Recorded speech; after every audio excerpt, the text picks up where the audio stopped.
Padre Santo y Padre bueno, gracias te damos, Señor, porque en esta mañana tú bendices tu iglesia, Señor.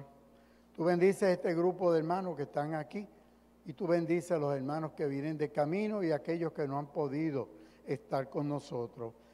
Señor, ilumina nuestras mentes y abre nuestros corazones, nuestro intelecto, nuestro entendimiento, para que tu palabra encuentre terreno fértil en nuestras vidas. Señor, cada día acercándonos más a ti. En el nombre precioso de Jesús, te lo imploramos, Dios. Amén y amén. Bueno, vamos a comenzar entonces. En la mañana de hoy estamos en el libro de Deuteronomio, uno de los 5 libros del Antiguo Testamento. Y ese libro, el Deuteronomio, en esta mañana la lección es sobre los jueces. Jueces y magistrados en todas las ciudades para que hagan juicio justo. Un juicio justo, ¿verdad? ¿Qué falta nos hacen los juicios justos? Así que el objetivo en esta mañana es analizar las obligaciones en este código del Deuteronomio de los jueces y funcionarios, cómo imparten la justicia con compasión, sin distinción de persona.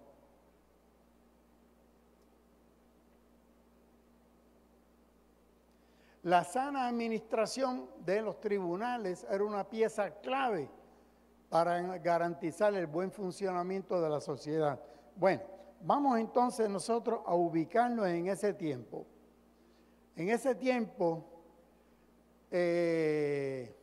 quizás 1400, 1500 antes de Cristo, el pueblo de Israel ya ha estado 40 años dando vuelta en el desierto. Moisés ha sido juez y veramos que estaba haciéndolo mal él como juez.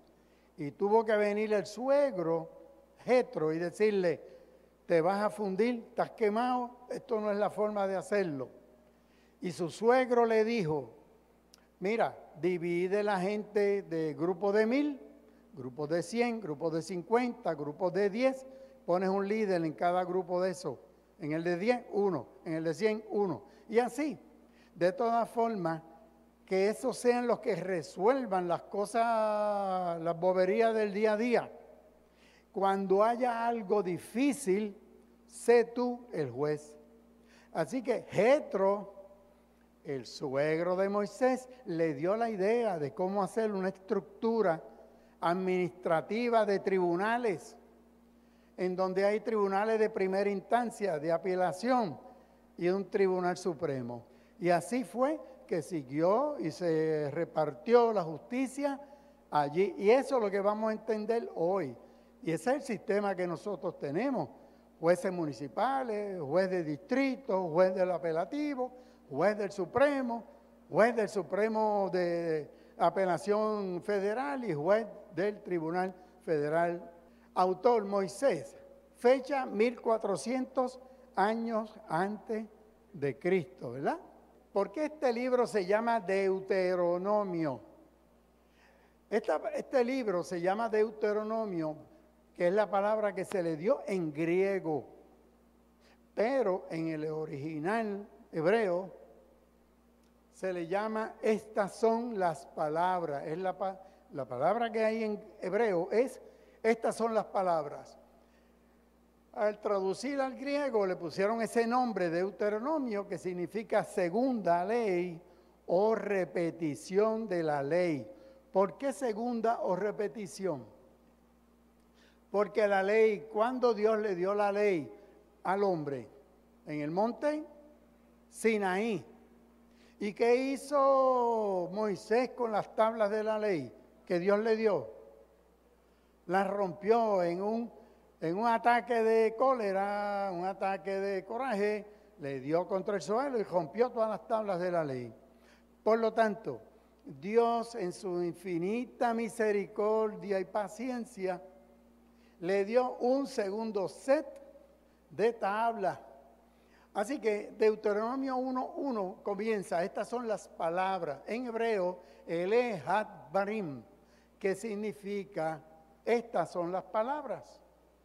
Y entonces, es a este lado del Jordán. ¿Por qué al este, en el lado este del Jordán? Porque ellos estaban a punto de entrar. Ellos estaban, si ustedes miran el Mar Muerto, donde está la ciudad de Jericó, está en el lado occidental. Ellos entran por el Moab, por la llanura de Moab. Ellos están ahí a punto de entrar a Canaán, ¿verdad? Y entonces ellos van en esas llanuras de Moab. Dios le da la segunda tablas de la ley. La primera ley se la dieron en el Sinaí y esta, que es la segunda, la repetición, se la dieron en esas llanuras de Moab. A estas reglas se le llama la segunda versión del Decálogo, donde en la Biblia uno consigue la primera versión en ese texto. Éxodo 20, del 1 al 17. Allí en el Éxodo 20 es que tenemos la ley, los 10 mandamientos, la primera versión. Entonces, era necesario que se repitiera. ¿Por qué? Número 1, hay una nueva generación. ¿Por qué? Porque los que estaban en el desierto, Dios dijo, ustedes no van a entrar. Una nueva generación de nómadas van a pasar a ser un pueblo agrícola sedentario.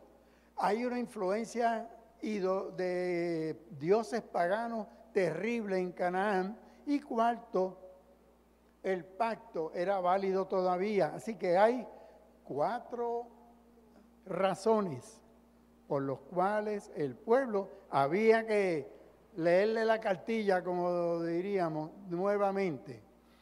Dice Éxodo 31:18, dio a Moisés, cuando acabó de hablar con él en el monte, las 2 tablas de piedra escritas con el dedo de Dios. Éxodo 31, ¿verdad? Y entonces, Deuteronomio 9:17, Moisés recordando, dice, yo tomé las 2 tablas y las arrojé y las quebré delante de vuestros ojos.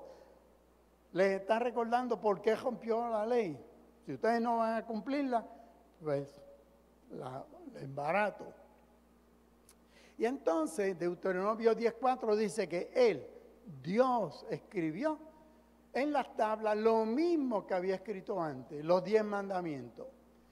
Y me las entregó Jehová. En otras palabras, ¿cuántas veces Dios nos dio la ley? 2 veces. En el Sinaí y en las llanuras de Moab, Dios escribió en piedra, en tablas, la ley. Deuteronomio es un libro bien apreciado por Jesús. Cuando el Señor estuvo en las tentaciones en el desierto, 3 veces las citas que le contestaba, la tentación que le hacía Satanás, Jesús lo contestaba con un texto del Deuteronomio. Estos son los textos. En el capítulo 8, capítulo 6, capítulo 10. Y cuando se le preguntó cuál es el más grande mandamiento, Jesús contestó citando Deuteronomio 6:5. Y eso lo encontramos en Mateo capítulo 22. ¿Y cuál es el más grande mandamiento? Oye Israel, el Señor nuestro Dios, el Señor es uno. Y amarás al Señor tu Dios con todo tu corazón y con toda tu alma y con toda tu fuerza. Oye Israel, y es como usted dice, Israel, Jacob, es el mismo, ¿verdad? Jacob el suplantador, se le cambió el nombre, las 12 tribus. El número 1 de todos los mandamientos es amar a Dios sobre todas las cosas. Cuando vamos al Éxodo, dice, amar a Dios sobre todas las cosas y a tu prójimo como a ti mismo. Vamos al análisis de la escritura de hoy. Vamos a Deuteronomio 16, 17 y 19. Lo primero que se desprende del análisis es que Dios escoge y capacita. Dios escoge y al que Dios llama, capacita. Si Dios te llamó para lo que fuere, este ministerio, Dios te va a capacitar. ¿Qué pasa? Estamos hablando de jueces, gente que iba a tomar decisiones. El Deuteronomio presenta la estructura judicial de Israel. Justicia. Éxodo 18, allí es que está la narración de lo que yo les dije.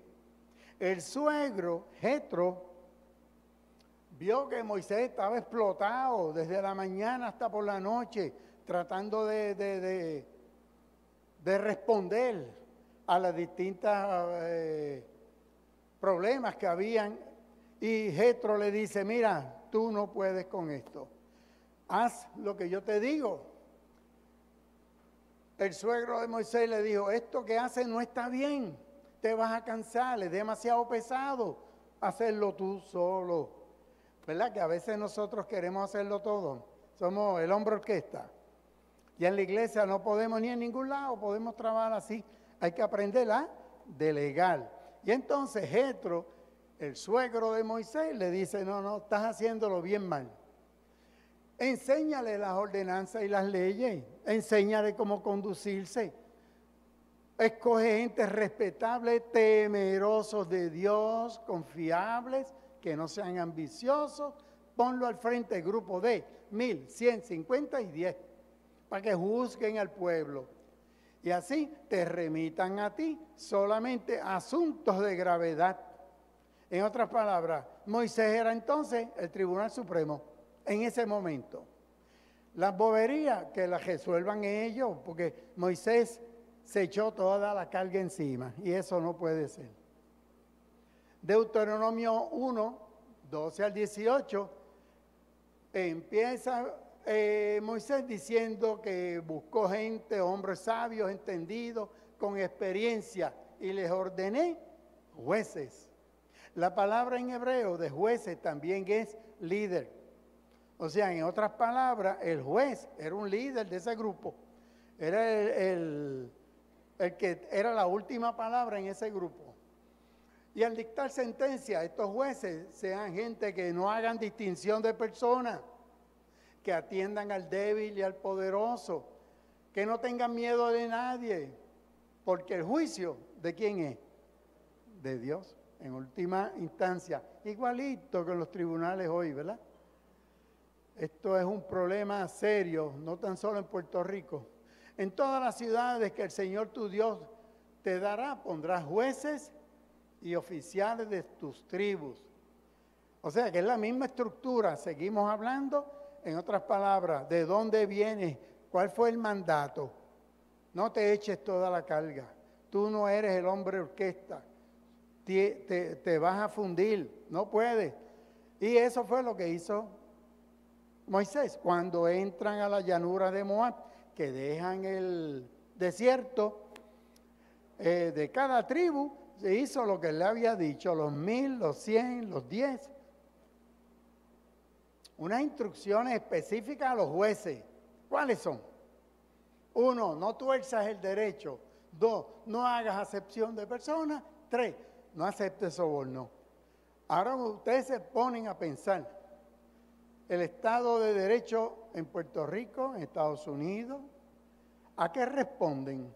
Y digo porque ahí es que vivimos. Si nos vamos a los países totalitarios, donde los jueces responden ¿a quién? Al gobierno. Lo que diga el gobernador, lo que diga el gobierno, el presidente de la República, la. Entonces, ¿qué es eso de que no tuerzas el derecho? No tuerzas el derecho, ¿qué quiere decir? Seas justo, que seas justo, que no hagan acepción, ¿cómo venir? No manipulen la verdad. Y ustedes me están siguiendo, ¿verdad?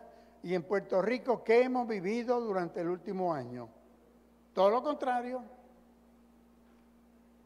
Fíjate que es interesante porque cuando terminemos la clase vamos a ver que cuando tú le hacías daño a alguien, tú tenías que responder. Y es la ley del talión que vamos a entrar ya mismito.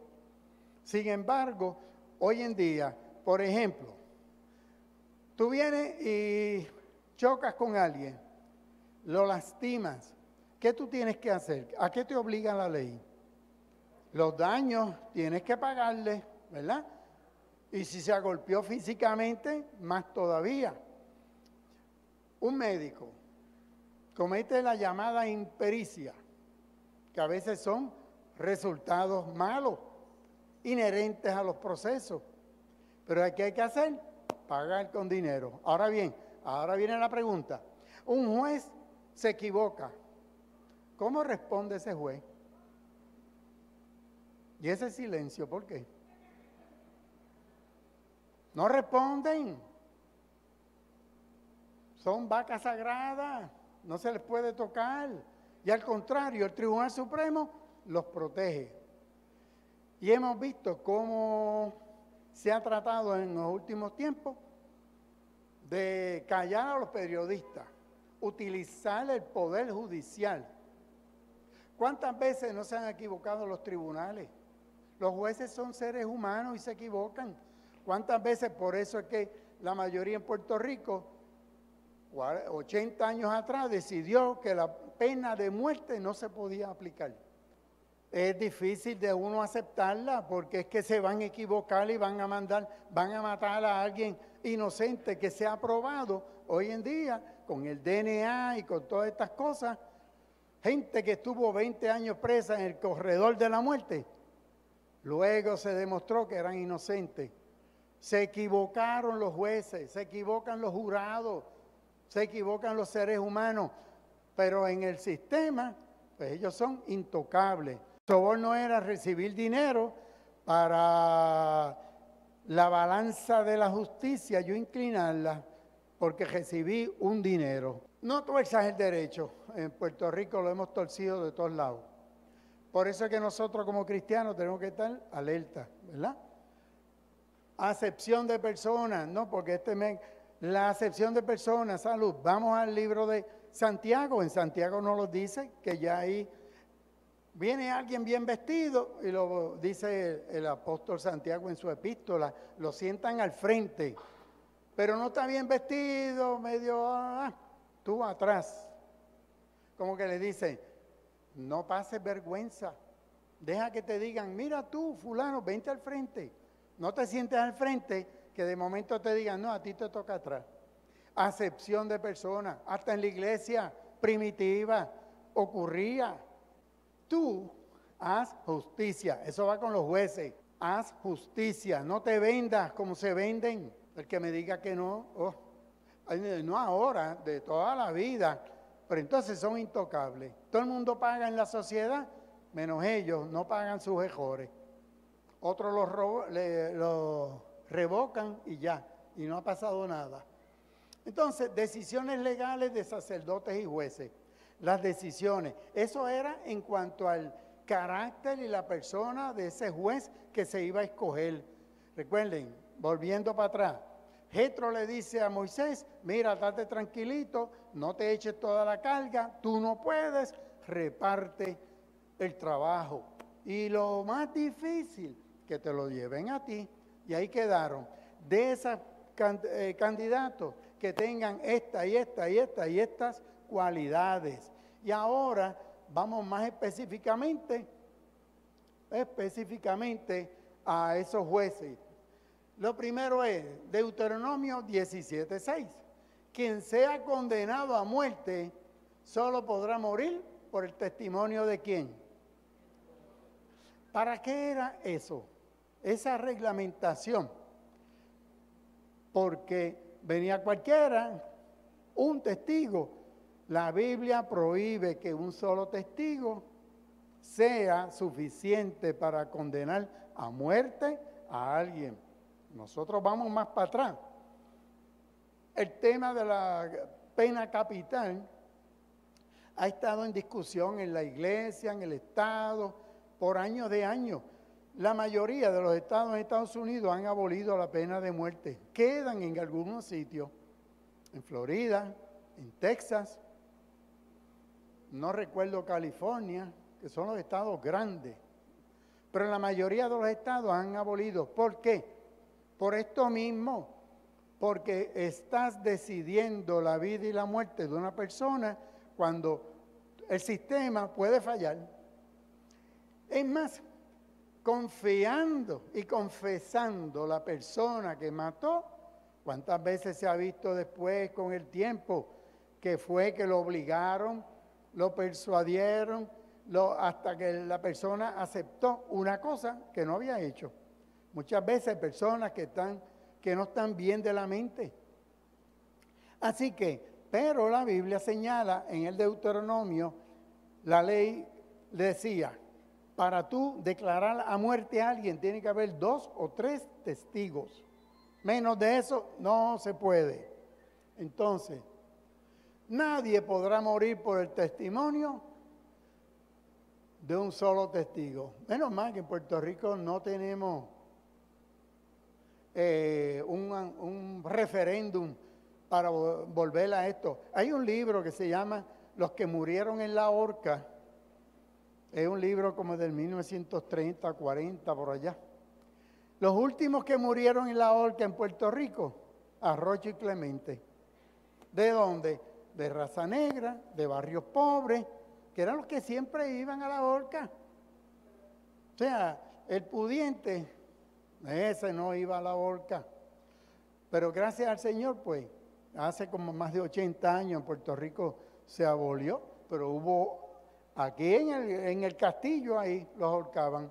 Lo que hoy es Bellas Artes, ahí era que se levantaban. O el garrote, ¿saben lo que era el garrote? Que era una forma de ahorcar, eso mismo. Te sentaban, te ponían y acá atrás te iban apretando una cosa hasta que te rompía el cuello. Ese era el garrote. Lo aplicaban aquí, en la calle del Castillo, donde hoy es Bellas Artes, que luego fue una cárcel, ¿verdad? Así que cuando en tus ciudades se te presenta un caso difícil de juzgar, entre clase, homicidio, derecho, herida, levantarás e irás ¿a dónde? Al lugar que el Señor, tu Dios, te haya escogido. En otras palabras, cuando el caso sea malo, hay que llevarlo a un sitio específico. Entonces, había unas ciudades específicas, eran como los tribunales de primera instancia, vamos a decir, o de apelativo, donde iban y llevaban el problema. El libro de los jueces es un libro histórico, cuando uno lo lee, ¿verdad? Es un libro histórico que está en el Antiguo Testamento. Y ese libro dice que abarca casi 300 años. En el libro de los Hechos dice que fueron 400 años y pico. ¿Desde cuándo hasta cuándo? Desde la muerte de Josué hasta el comienzo de la monarquía. Recuerden que Josué es el caudillo, el líder que entra al pueblo, porque entró Josué y Caleb. Todos los demás se quedaron, incluyendo Moisés, Aarón, María, ya habían muerto. La nueva generación que entra a la Palestina, entra con Josué y con Caleb. Cuando muere Josué, entran en un periodo de casi 400 y pico de años, en donde, cuando ustedes lo ven, es como que cada 40 años el pueblo se iba por el barranco espiritualmente. Cuando estaban en el fondo, pedían cacao, como decimos. Dios mandaba a un libertador y venía una Débora, venía un Samson, venía un Otoniel, cualquiera de aquellos, un Samuel, un Elí. Y entonces, hasta el final, ¿con quién comienza la monarquía hebrea? ¿Quién fue el primer rey? Saúl. ¿No se acuerda que empezaron a fastidiar a Samuel? Queremos rey, queremos rey, queremos rey. Y como Saúl era un hombre enorme, grandísimo, sobrepasaba los hombros por encima de todo el mundo, de a veces era tremendo guerrero, ¿verdad? Saúl, primer rey. Los jueces eran caudillos militares que Dios levantaba para librar a Israel. Según el libro de los Hechos, mira, Hechos 13:20 dice, 450 años después, fueron gobernados por jueces hasta que llegó el profeta Samuel, en esos 400. Los que están más al frente van a ver, esa no es la lista completa, pero para que ustedes vean, ahí tenemos a Gedeón, tremendo juez, ¿verdad? Este era el que decía, le pidió a Dios que Dios le asegurara que él tenía la decisión que iba a tomar. ¿Se acuerdan el vellón? El vellón, y no es un vellón de una ficha de moneda, era ropa, era una lana, si se mojaba o estaba seca. Esa era la forma que él lo hizo. Jefté, ¿ustedes se acuerdan la metida de pata de este juez? Jefté, ¿no? Jefté fue mandado. Él le dijo a Dios, Dios, si tú nos das la victoria, el primero que salga de mi casa a recibirnos, lo voy a sacrificar en tu nombre. Primero, Dios no quería sacrificio humano. Segundo, ¿saben quién lo salió a recibir? La hija. La hija. Entonces, cuando uno lee los comentaristas, empiezan a suavizar la cosa. No, que la metió en un convento. No, que la mató. ¿Por qué? ¿Cuál es la enseñanza ahí? No podemos ser enmandados. 1. 2. Los jueces se equivocan. Jefté se equivocó y le hizo una promesa a Dios. Algo bueno tiene, cumplió la promesa. Era un hombre de palabra. Era un hombre de palabra, pero qué compromiso. Jefté, Jueces capítulo 11, lo buscan, ¿verdad? Sansón, ya ni decir de la historia de Sansón. Débora es una mujer, pero Barak, que es el soldado, el que dijo, si ella no va, conmigo no cuenten. Y esa es la historia de Débora, tremenda líder. Elí era tremendo juez. ¿Y qué pasó con los hijos de Elí? Eran dos ¿qué? Dos bandidos. Así que, y Samuel, que entonces, déjeme decirle, los hijos de Samuel tampoco le salieron tan buenos. Ustedes lean el libro de Samuel, primera de Samuel, y verán. O sea, ¿cuál es el mensaje? Son seres humanos como tú, como yo. Y los jueces de esa época se equivocaron. Y los jueces de hoy en día se equivocan también. En aquellos días no había en Israel, no había rey. Cada quien hacía. Dios habla hoy, me gusta como lo traduce Dios habla hoy. Lo que le daba la gana. Aquello era un free for all. La gente hacía lo que le daba la gana porque no había rey, no había ley. Los jueces no daban. Y entonces el verso 17 dice, recurrirás a los sacerdotes, levitas y al juez. Así que, ¿quiénes eran los jueces? Normalmente eran los levitas, los sacerdotes en cada ciudad. Por eso era y el sumo sacerdote, una vez al año, le tocaba en un momento dado. O sea, que ellos se rotaban, no eran para toda la vida. Ellos se rotaban, hacían unas rotaciones. Y entonces actuará según la sentencia que te indiquen los del lugar que el Señor. En otras palabras, había un compromiso. Lo que el juez diga, eso es lo que yo voy a hacer. O sea, había que respetar la decisión del tribunal. Procederás en conformidad con las normas que te hagan saber y según la sentencia que te dicten, sin desviarte ni a diestra ni a siniestra. En otras palabras, hay que acatar la ley, hay que acatar la sentencia. Si alguien procede con soberbia y no obedece al sacerdote, ¿qué vamos a hacer con él? Si no, condenado a muerte. Si tú no hacías caso a lo que te decía la sentencia, allí todos lo resolvían fácil en ese tiempo. Condenado a muerte por no acatar lo que el tribunal decidió.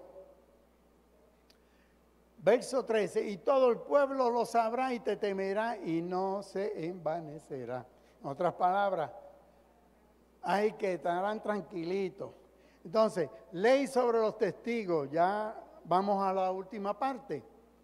Dice el verso, ya estamos en Deuteronomio 19, los testigos, que hoy en día eso es comerse un limber. Decir mentira, jurar ante una Biblia es como jurar ante el Quijote. O sea, con ese respeto que se tenía antes, un juramento sobre la palabra. Hoy da lo mismo jurar sobre el Quijote.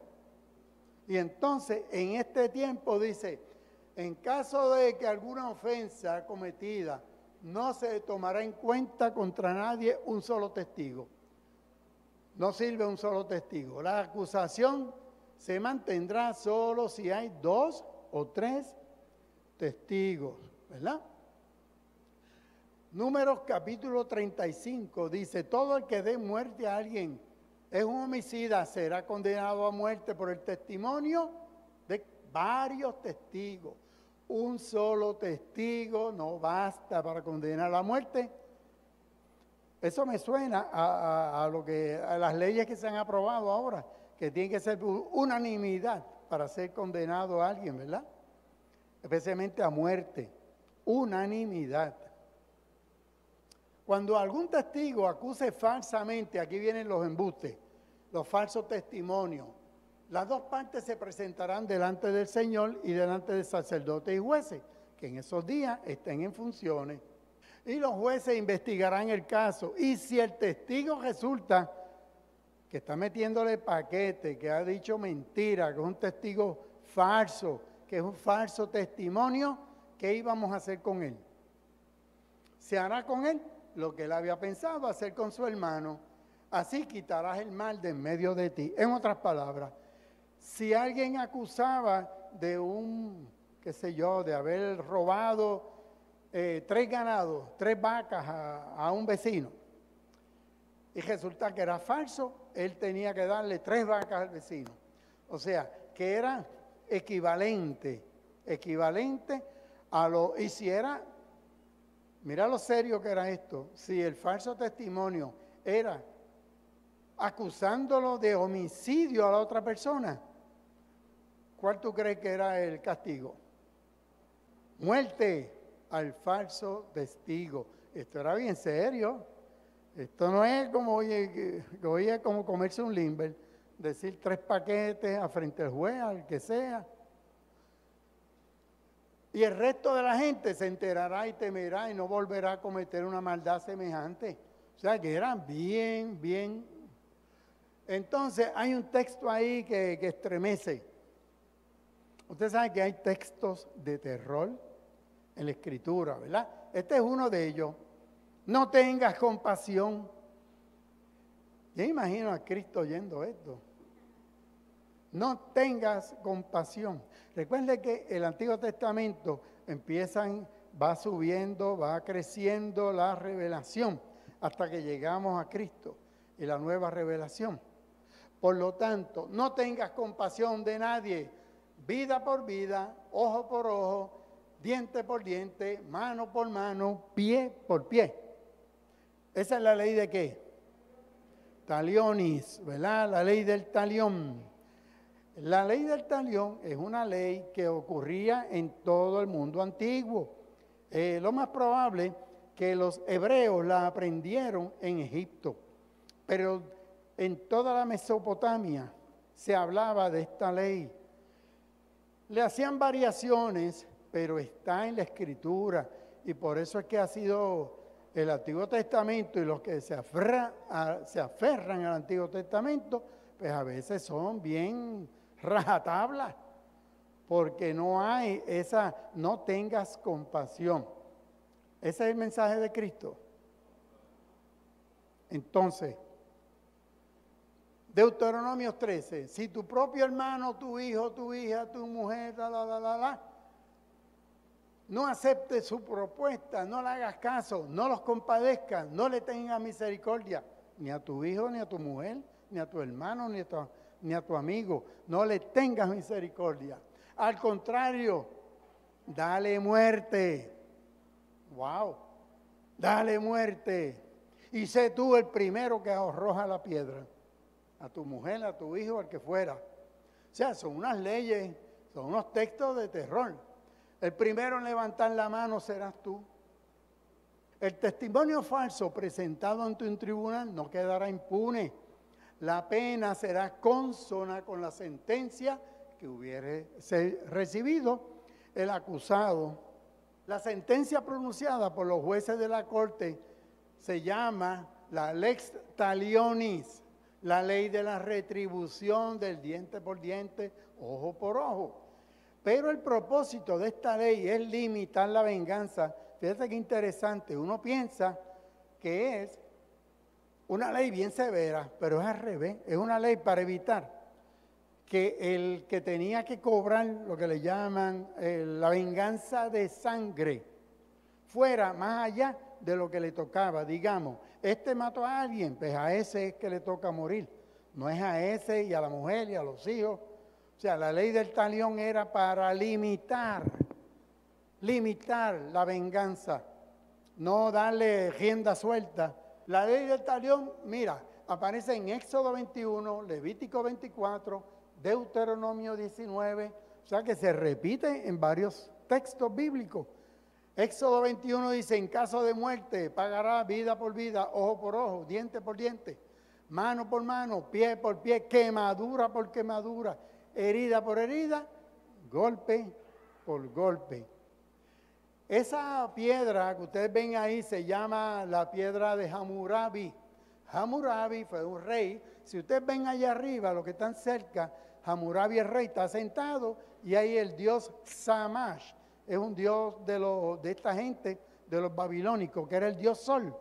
El dios sol dándole y entregándole la ley. ¿Eso no se te parece a Jehová entregándole la ley a Moisés? Para que ustedes vean que la narrativa de la Mesopotamia es similar, son narrativas del ser humano que han estado corriendo en toda esa región. Posiblemente los hebreos lo aprendieron en Egipto. Código de Hammurabi, en él se encuentran unas versiones más antiguas de esta ley. El término talión viene de la palabra latina talos o tale, significa idéntico o semejante. No es el talón del pie, es talión, significa semejante, idéntico. Por eso, ojo por ojo, diente, la ley de la retribución, de modo se refiere a una pena equivalente a una pena idéntica. No es equivalente, sino idéntica. Esta ley es para evitar la represalia desproporcionada del vengador de la sangre. Alguien de la familia tenía que vengarse. Jesús hace una nueva interpretación de la ley del talión. ¿En dónde? Ahí, Mateo capítulo 5. El Señor reinterpreta la ley del talión. ¿Qué dice? Ustedes han oído que fue dicho ojo por ojo, diente por diente. Yo les digo, no resistan el que es malo, sino a cualquiera que te hiera la mejilla derecha, preséntale la otra. Al que quiera provocarte a pleito para quitarte la túnica, déjale la capa también. Y a cualquiera que te obligue a llevar carga una milla, ve con él la segunda milla. Y al que te pida, dale. Y al que quiera tomar de ti prestado, no lo rehúses. Mira cómo el Señor reinterpreta esa ley. Él dice, no vengo a abrogarla, sino a hacerla cumplir, pero reinterpretándola. Por eso que entonces tenemos la ley del talión aquí reinterpretada. Así que, en resumen, el Código de Deuteronomio establece los criterios para la selección de jueces. Si esos fueran los criterios que usaran los gobiernos, ¿verdad? Qué bueno sería, pero no lo son. Son criterios políticos. Si nosotros, ¿saben que hay sitios donde el pueblo es el que escoge los jueces? No son los partidos políticos. Y así debiera ser. Pero aquí es, ¿quién es del partido? Bueno, ustedes ven en el Supremo que si son rojos, que si son azules y toda esa lucha de poderes. El primer pasaje introduce 3 legislaciones. Prohíbe la distorsión del derecho, prohíbe la acepción de personas y prohíbe la aceptación de soborno. La ley preveía la intervención de testigos falsos. No permite un solo testigo. El testimonio de ese testigo falso no puede quedar impune. se pagaba hasta con la muerte. Próximo. Así que el liderato del que nos hablan estos textos es radicalmente opuesto del que en ocasiones, en muchas ocasiones, se evidencia en los distintos gobiernos.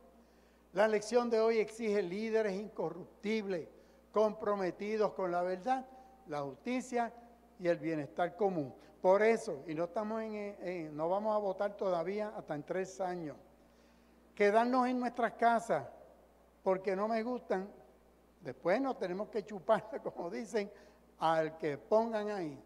Y ya vamos a orar y ya hemos terminado. ¿Ok? Vamos a inclinar los rostros. Señor Dios de justicia y de paz, gracias por tus bendiciones. Tus caminos, Señor, son justos y son verdaderos. Fortalece, oh Señor, nuestras debilidades.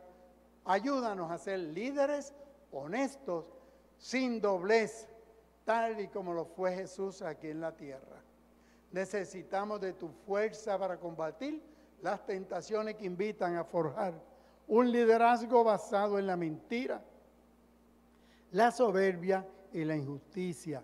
Haz que reine sobre nosotros tu Sagrado Espíritu para caminar en tu palabra, forjar ministerios centrados en la humildad y en el servicio.